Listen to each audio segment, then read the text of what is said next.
Hallelujah, price the lord. ದೇವರಿಗೆ ಸ್ತೋತ್ರವಾಗಲಿ. ಪ್ರಿಯರೇ, ನೀವೆಲ್ಲರೂ ಸೌಖ್ಯವಾಗಿರುತ್ತೀರಿ ಎಂಬುದಾಗಿ ದೇವರಲ್ಲಿ ನಂಬುತ್ತೇನೆ. ಕಳೆದ ವಾರವೆಲ್ಲ ನಮ್ಮನ್ನು ಕಾಯ್ದುಕೊಂಡಂಥ ಯೇಸು ಕ್ರಿಸ್ತನು ಈ ವಾರದಲ್ಲೂ ಕೂಡ ನಮ್ಮನ್ನು ನಡೆಸೋದಕ್ಕೆ ಶಕ್ತನಾಗಿದ್ದಾನೆ.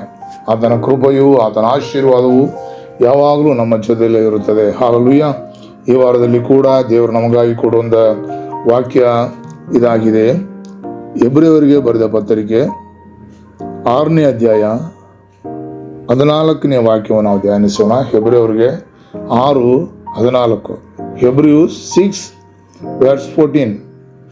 ನಿಜವಾಗಿ ನಿನ್ನನ್ನು ಆಶೀರ್ವದಿಸುವನು, ನಿನ್ನನ್ನು ಹೆಚ್ಚಿಸುವನು ಎಂದು ಹೇಳಿದನಷ್ಟೇ.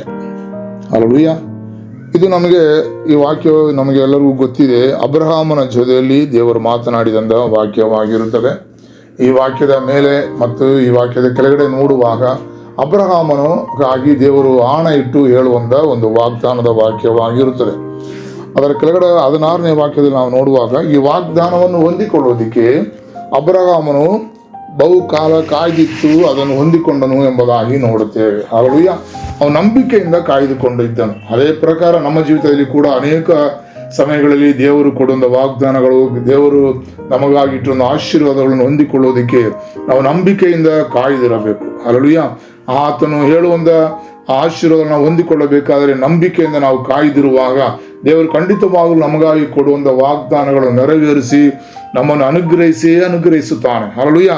ನಮ್ಮನ್ನು ಹೆಚ್ಚಿಸುವನು ಎಂಬುದಾಗಿ ವಾಗ್ದಾನ ಮಾಡಿರುವುದಾದರೆ ಖಂಡಿತವಾಗಲೂ ಅದನ್ನು ಹಾಗೆ ಅವನು ಮಾಡುವುದಕ್ಕೆ ಅವನು ಶಕ್ತನಾಗಿದ್ದಾನೆ. ಅವನ ವಾಗ್ದಾನವನ್ನು ಅವನು ಬದಲಾವಣೆ ಮಾಡುವಂಥ ದೇವರಲ್ಲ. ಹಲ್ಲೆಲೂಯಾ. ವಾಗ್ದಾನ ಕೊಟ್ಟು ಅವನು ಹಿಂದಿರುಗಿ ಹೋಗುವ ದೇವರಲ್ಲ. ವಾಗ್ದಾನದಂದೇ ಅವನು ನಮ್ಮನ್ನು ನಡೆಸುವ ದೇವರಾಗಿದ್ದಾನೆ. ಅವನು ನಂಬಿಗಸ್ತನಾಗಿದ್ದಾನೆ. ಹಲ್ಲೆಲೂಯಾ.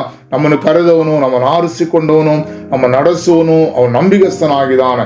ನಾವು ಕೂಡ ಅದೇ ಪ್ರಕಾರ ಅಬ್ರಹಾಮನ ರೀತಿಯಲ್ಲಿ ಈ ದಿವಸಗಳಲ್ಲಿ ದೇವರು ಕೊಡುವ ಆಶೀರ್ವಾದವನ್ನು ಹೊಂದಿಕೊಳ್ಳೋದಕ್ಕೆ, ದೇವರು ಕೊಡುವಂಥ ವಾಗ್ದಾನಗಳನ್ನು ಹೊಂದಿಕೊಂಡು ಆತನ ನಾಮವನ್ನು ಮಹಿಮೆಪಡಿಸೋದಕ್ಕೆ ನಾವು ಕಾಯ್ದಿತ್ತು ಅದನ್ನು ಹೊಂದಿಕೊಳ್ಳೋದಕ್ಕೆ ದೇವರ ಕರದಲ್ಲಿ ನಮ್ಮನ್ನು ಸಮರ್ಪಿಸಿಕೊಡೋಣ. ಮಾತ್ರವಲ್ಲ, ವಿಶ್ವಾಸದಿಂದ ನಾವು ಕಾಯ್ದಿರೋಣ. ದೇವರು ಖಂಡಿತವಾಗಲೂ ನಮ್ಮನ್ನು ಅನುಗ್ರಹಿಸುತ್ತಾನೆ. ಖಂಡಿತವಾಗಲೂ ನಮ್ಮನ್ನು ಹೆಚ್ಚಿಸುತ್ತಾನೆ. ಅಬ್ರಹಾಮನ್ನು ಅನುಗ್ರಹಿಸಿದ ಕರ್ತನು ನಮ್ಮನ್ನು ಅನುಗ್ರಹಿಸೋದಕ್ಕೆ ಅವನು ಶಕ್ತನಾಗಿದ್ದಾನೆ. ಅವನ ಮನುಷ್ಯನಲ್ಲ ಸುಳ್ಳು ಹೇಳೋದಿಕ್ಕೆ. ಹಲ್ಲೆಲೂಯಾ.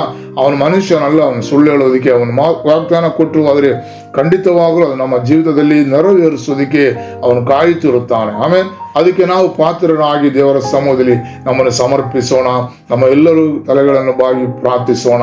ನಮ್ಮನ್ನು ಬಹಳವಾಗಿ ಪ್ರೀತಿಸುವ ನಮ್ಮ ತಂದೆಯಾದ ದೇವರೇ, ಕರ್ತಾವೇ, ಸ್ತೋತ್ರಪ್ಪ. ಈ ಬೆಳಗಿನ ಸಮಯದಲ್ಲಿ ಕರ್ತನೇ, ನೀನು ನಮ್ಮ ಜೊತೆಲಿ ಮಾತನಾಡಿರೋದಕ್ಕಾಗಿ ಸ್ತೋತ್ರ.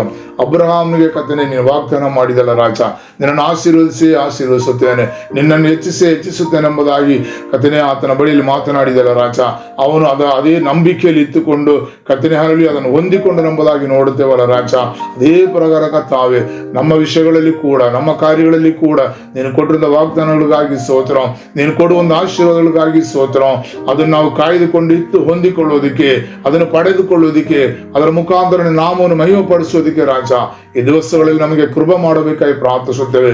ಮುಂಬರುವಂದೆಲ್ಲ ತಡೆಗಳನ್ನು ನೀಗಿಸಿ ಕರ್ತಾವೇ, ನಿನ್ನಿಂದ ಅನುಗ್ರಹವನ್ನು ಹೊಂದಿಕೊಳ್ಳುವುದಕ್ಕೆ ನಮ್ಮನ್ನು ಪಾತ್ರರನ್ನಾಗಿ ಮಾಡುವುದಕ್ಕಾಗಿ ಪ್ರಾರ್ಥಿಸುತ್ತೇನೆ ಕರ್ತನೇ. ಸ್ತೋತ್ರ ಪ್ರಾರ್ಥಿಸುತ್ತೇವೆ ಕರ್ತನೇ. ಅಪ್ಪ, ನಿನ್ನ ಕೃಪೆಯು ಸದಾ ಕಾಲವು ನಮ್ಮ ಜೊತೆಯಲ್ಲಿ ಇರಲಿ ಎಂಬುದಾಗಿ ಪ್ರಾರ್ಥಿಸುತ್ತೇವೆ. ನಮ್ಮ ಪ್ರಾರ್ಥನೆ ಕೇಳಿದಕ್ಕೆ ಸ್ತೋತ್ರ.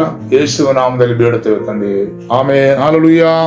ದೇವರು ನಮ್ಮನ್ನು ಅನುಗ್ರಹಿಸಲಿ. ಸ್ತೋತ್ರಂ.